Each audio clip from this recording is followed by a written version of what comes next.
everyone, it's Dom G, and today I'm going to show you how to create the duotone effect in Adobe Photoshop. Duotone is a halftone reproduction of an image using the superimposition of one contrasting color halftone over another color halftone. We see this effect used the most within the music industry, and one of the most popular brands that uses this effect consistently is Spotify. Enough talking, let's get into the tutorial. First, we're going to open your image in Photoshop.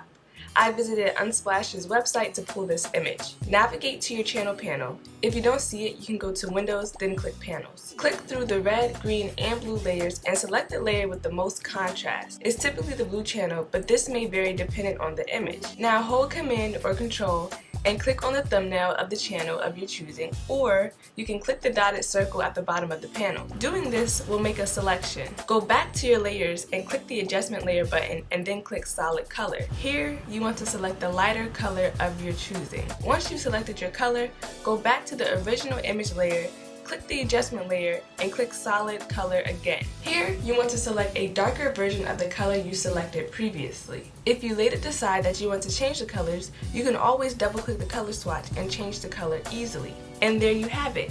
You've successfully created the duotone effect in Adobe Photoshop. I hope this tutorial helped you a lot. If there's anything that you want to learn, please be sure to drop it in the comment section below, and I'll try my best to make a tutorial on it. If you need any creative services, feel free to book a free 15-minute consultation with me by visiting domggraphics.com/contact. Don't forget to comment, like, subscribe, and share with a friend in need. Until next time.